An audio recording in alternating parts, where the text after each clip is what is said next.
Hi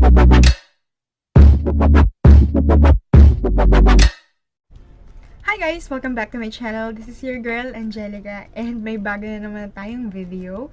At kung napapansin nyo, ayan, nagbago ako ng hairdo ko, nagpagupit ako. Dahil summer na, mainit.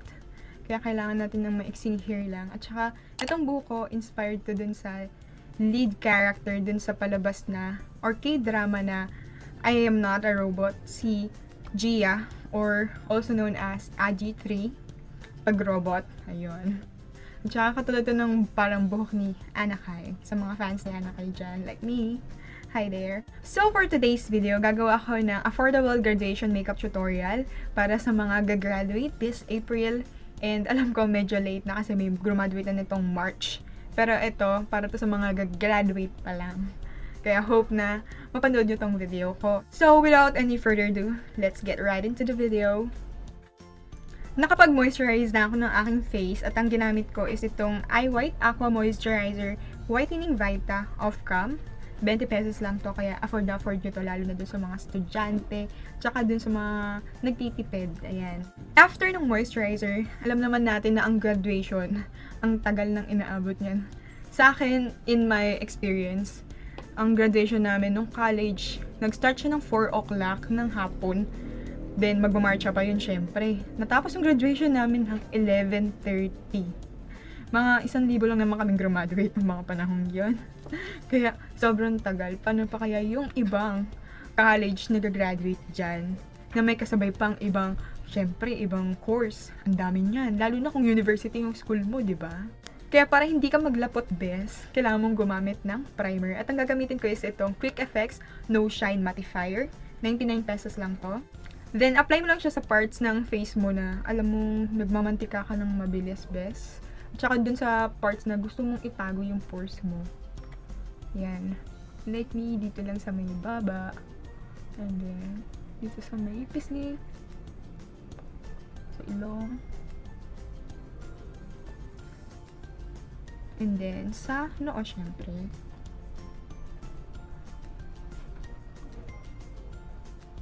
Yan. Kung napapansin nyo, may malaking A1 dito sa aking noo. Hindi po yan acne. Totoo lang, ito ang dahilan kung bakit hindi ako nag-film ng 1 linggo. Dahil siya ay pigsa. Narealize ko lang siya nung pinutok ko siya. Kasi nag-wonder talaga ako, sobrang laki niya sa noo ko. And then, hindi ko na kayang tiisin. Kaya, ang ginawa ko, pinutok ko. Ginamitan ko siya ng karayom para maputok ko talaga. Kasi, nung una, pinatry ko lang siyang, gantuhin, ang tawag dito, pisain. Ayun. Hindi talaga pumuputok. Ayaw pumutok. Kaya ginamitan ko na siya ng karayom. And then, pagkatuso ko ng karayom, ayan na, halasat ang daming nana. Nakailang pisil-pisil na ako. Nana pa rin yung lumalabas ko. Grabe, hindi talaga to tigyawat. Fiksato, bes. Then, ayun na, mahilo-hilo si ate mo girl kasi takot ako sa dugo. Dahil after nung maglabas ng nana, dugo naman. Kaya ayun, nakakaloka, as in, nakakaloka sa mukha ko pa tumubo. Kapag primer na tayo, ang susunod naman na gagawin natin or gagamitin natin is ang foundation. At ang gagamitin ko is itong Maybelline Fit Me Matte Poreless. Ayan. Ito, 299 pesos lang to sa pagkakatanda ko. Kasi lagi tong sale. Ayan, apply ko lang siya sa face gamit itong brush na to. At ang maganda dito kasi matte siya. Matagal kang maglalapot dito, bes. Yung naririnig niyong ingay, pagpasensya nyo na dahil yun yung aso naming makulit. Ayaw pang matulog. 12:00 na ng madaling araw. Ayaw pa akong pag-videohin dahil ang ingay niya pa. Itong Maybelline na foundation, medium coverage yung nabibigay niya. Tapos, pwede mo pa siyang, i-build up. Buildable siya into full coverage. Bes, walang pores tayo ngayon. Nakapag second layer na ako ng foundation sa aking face. Gamit pa rin yung Maybelline na foundation. And then, bago siya mag-set sa aking face, i-blend ko muna siya gamit itong beauty blender. At babasain ko lang siya nitong aking spray para maging damp sponge siya.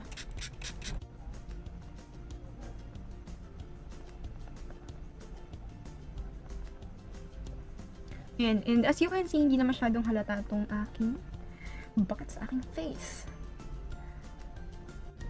Burn down natin dito sa ating liit. Next, for concealer naman, ang gagamitin ko is itong Maybelline Fit Me Concealer. Alam ko, 199 pesos lang to. Kaya, ayan. Let's apply na sa ating under eye area and then sa ating mga dark spots sa aking face.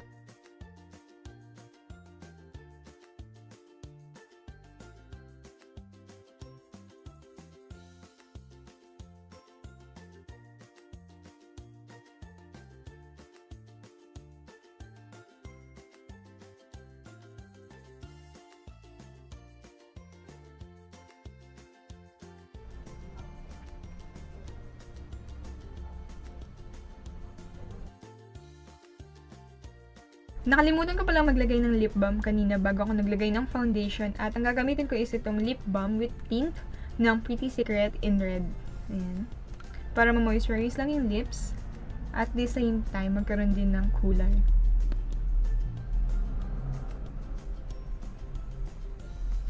Ayan. Isiset ko naman yung mukha ko gamit itong Nichido Final Powder in Creamy Glow. Ayan siya. Ito, alam ko 150 pesos lang. At yung lip balm kanina, 89 pesos sa pagkakatanda ko. 89 or 79 pesos.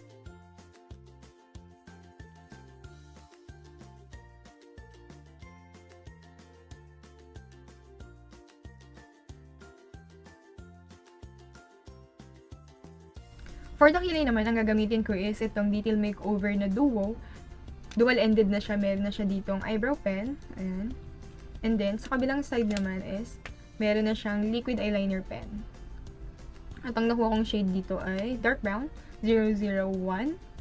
And ito ay 299 pesos. Nabili ko to way back na sale pa yung Detail Makeover na buy one, take one. At ang nakuha kong kasama nito for buy one, take one is yung set ko ng concealer.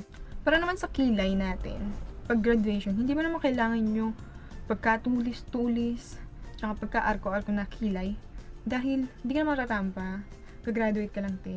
Simplicity is beauty. Ha? Saka ka nang mag-arko ng kilay mo kapag nagtatrabaho ka na. Okay? Then, feeling mo lang naman yung kilay mo. Tsaka ako, nagpapakapal ako ngayon ng kilay. Kasi mas gusto ko na natural na lang yung kilay ko. Ayan.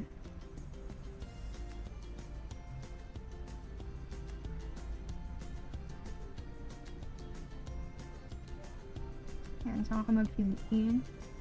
Ayan.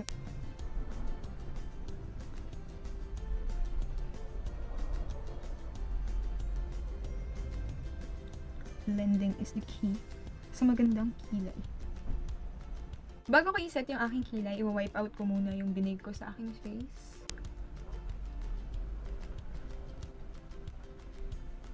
Kasi yung powder baka kumapit sa eyebrow mascara. Mamuti yung kilay ko. To set in place yung aking kilay, gamit ako ng eyebrow mascara. Ito ay galing ng Maybelline. At ang pagkakatanda ko dito is 249 pesos yata to. Sale ko to nung nabili. 350 yata yung original price nito. Ewan.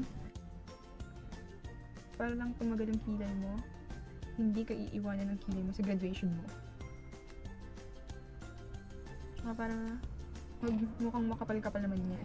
Now we're done with the kilay. Next naman is eyeshadow. At ang gagamitin ko is itong Autumn Eyeshadow ng Detail Makeover. Ayan. At ang gagamitin kong shade is itong Harkin. Para sa aking transition color. Yung Autumn Eyeshadow palette, nabili ko siya ng buy one, take one. Yung kasama nito is yung Ecru Squad na palette yung kinuha ko. For 699 pesos. Sale din ito nung binili ko.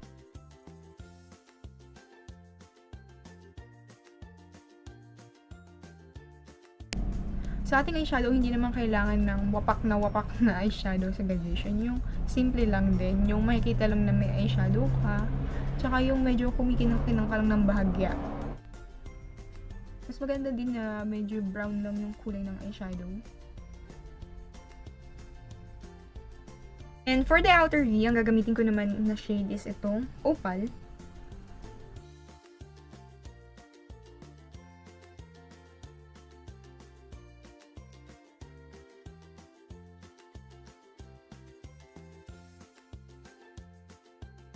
i-blend ko lang siya ng ganitong brush.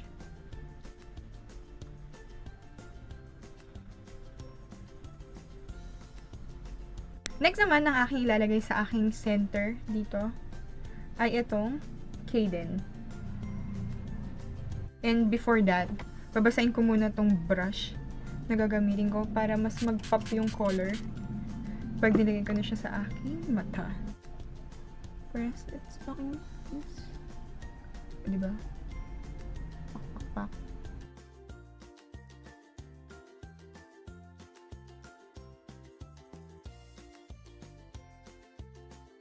Then next, i-blend ko lang tong outer V ko at saka itong shimmer part para hindi magkaroon ng harsh line. Gamit pa rin yung brush na ginamit ko kanina sa aking pang-blend na outer V. For the lower eye makeup, gagamitin ko pa rin yung pinanglagay ko na color dito sa aking outer V, which is yung opal. Very close lang doon sa ating mata. Basta magkaroon lang siya ng kulay. Parang may shadow lang dito sa ilalim ng waterline.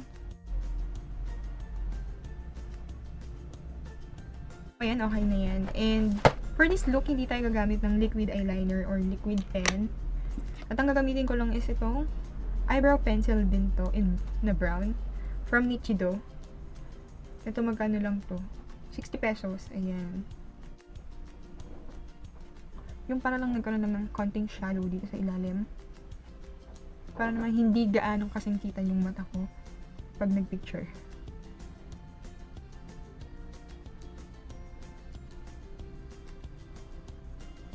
For mascara, ang gagamitin ko is itong EB Advance Lash Define Waterproof Mascara. And maganda dito, meron na siyang pang bottom lashes. Ayan siya, manipis. Ganda. And then, nandito yung pang top lashes. Ayan. Ito maganda kasi waterproof. Kahit umiyak ka, naalala mo yung mga pinaghirapan mo bago ka nakagraduate. Ayun. Kahit umiyak ka dito, hindi magiging panda yung mata mo.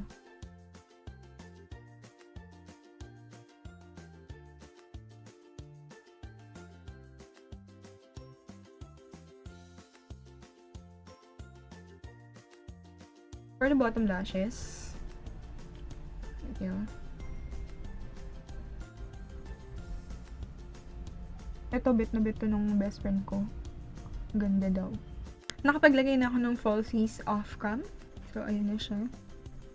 At ang ginamit ko pala na false eyelashes is itong Taiwan lashes. Magkano lang to? 60 pesos? Oo, 60 pesos lang to. Nabili ko sa Shopee. Ayun siya. Natural lang siya na lashes. Ayun. Once we're done with the eye makeup, now let's proceed sa ating bronzer, contour, and blush on. And ang gagamitin ko is itong Insta Runway Ready Contour Kit. And 215 pesos lang to sa pagkakatanda ko. And meron na siya ditong contour, blush, bronzer, and highlighter. And mag-bronze muna tayo ng face.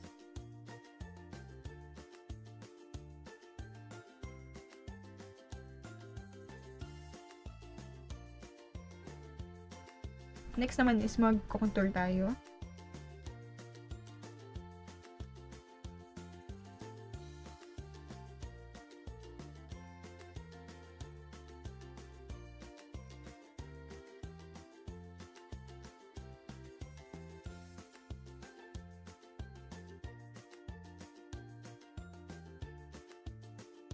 Next, mag-contour tayo ng nose at kumuha lang ako ng small angle brush dito sa taas.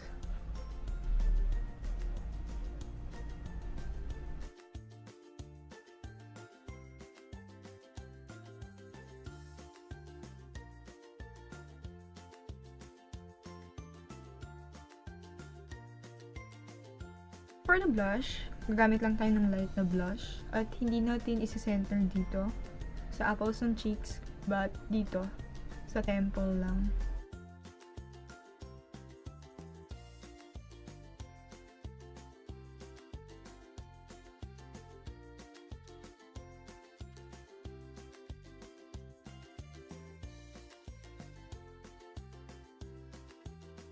Huwag kakalimutang maglagay ng highlight.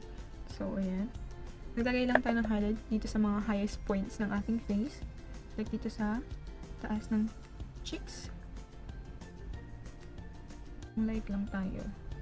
Doon lang tayo sa light.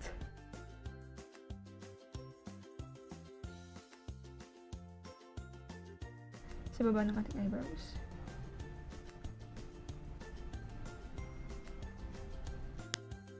For the last step ng ating makeup tutorial na to ay gagamit tayo ng lipstick. At ang gagamitin ko is itong Maybelline The Powder Mattes in Touch of Nude. And 199 lang to. Pink lang to. Ayan. Para simple-simplihan lang talaga. Parang ikaw yung cum laude na simple pero maganda.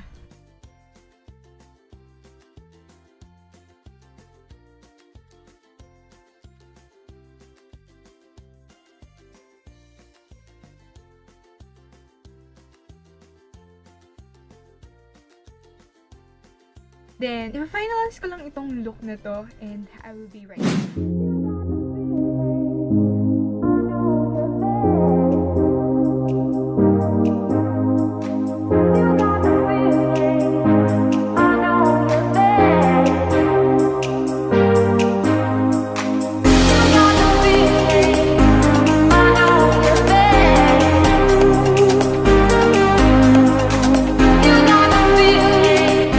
So that's all for this video. Thank you so much for watching and congratulations sa mga graduates ng batch 2018. Mabuhay kayo. And if you like and enjoy this video, don't forget to hit the thumbs up button. Comment down below for more makeup tutorials to do. And kung hindi ka pa nakapag-subscribe sa channel ko, huwag mong kakalimutan na pindutin yung subscribe button and isama mo na din yung notification bell para updated ka sa mga susunod ko pang mga upload. So, thank you for watching and see you again on my next video, guys. Thank you! Bye-bye!